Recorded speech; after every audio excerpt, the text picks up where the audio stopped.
आपकी आंखें क्या देख रही हैं? मामला आरोप प्रत्यारोप का है या मामला एक ऑफिसर के संदर्भ में सच्चाई को उजागर करने का है?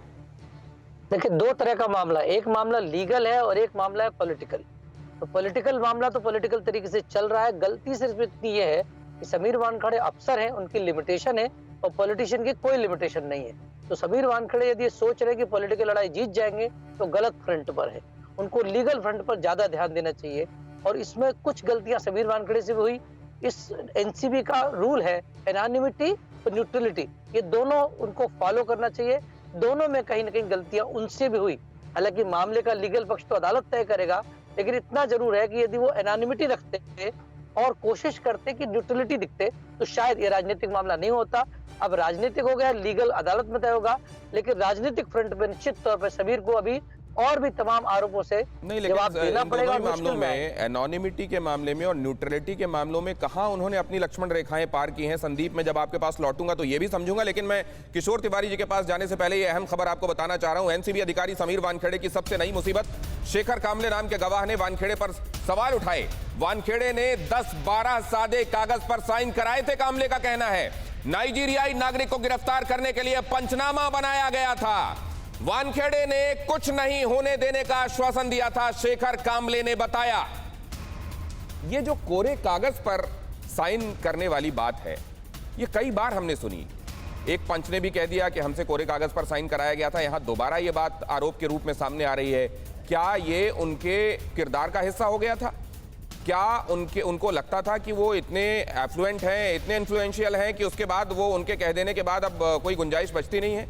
या एक्चुअली किसने देखा है कि कोरे कागज पर साइन करा लिए गए? और गवाह जब होस्टाइल होते हैं तो यही तो होता है कि हम पर दबाव बना दिया गया, कोरे कागज पर साइन करा दिया गया, और क्या है? मैं जरा ये समझूंगा आप किशोर तिवारी जी के पास जाकर। किशोर तिवारी जी, हर एक मामले में जिसमें हम देखते हैं कि सेंट्रल एजेंसीज जो हैं वो इन्वेस्टिगेट कर रही होती हैं, स्टेट गवर्नमेंट टेंटरहुक्स में क्यों नजर आती है? हमेशा कन्फ्रंट करने की मुद्रा में ही क्यों नजर आती है? कहीं कोऑपरेट करके सच्चाई सामने लाने की मुद्रा में क्यों नजर नहीं आती? देखिए गौतम जी, मैं आपको बताता हूं कि हमारे डॉक्टर विक्रम सिंह मेरे साथ कई डिबेट में थे इस रेड के बाद। तो ऐसा है कि इस रेड में प्रोसीजरल लैप्स बहुत हुई।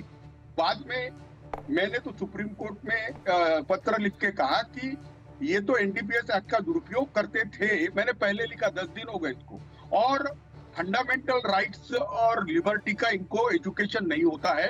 एनडीपीएस कोर्ट को देखिए, इंटीग्रिटी और ट्रेटेबिलिटी अगर अधिकारी की जांच की जाती है, देखिए इस पे क्वेश्चन उठाए गए।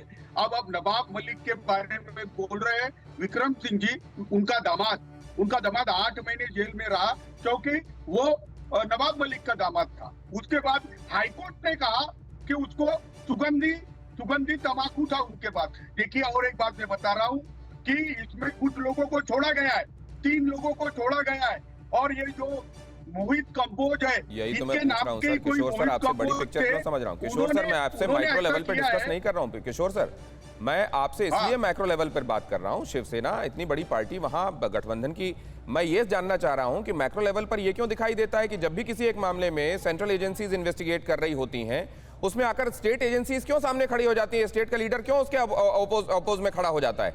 ये किस तरीका का कोऑपरेशन है? यही है फेडरल स्ट्रक्चर क्या हमारा?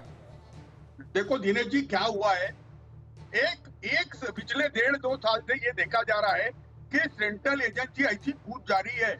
और अभी महाराष्ट्र में तो ईडी, सीबीआई, अगर मोहित कंबोज के घर ईडी सीबीआई जाए तो मैं समझ सकता हूँ, ठीक है, लेकिन हमारे नेताओं के यहाँ 5-5 बार जा रही है महाराष्ट्र सरकार। ठीक है, आप कह रहे हैं दुर्भावना से काम किया जा रहा है इसलिए ऐसा हो रहा है। ठीक है सर, पॉइंट टेकन सर।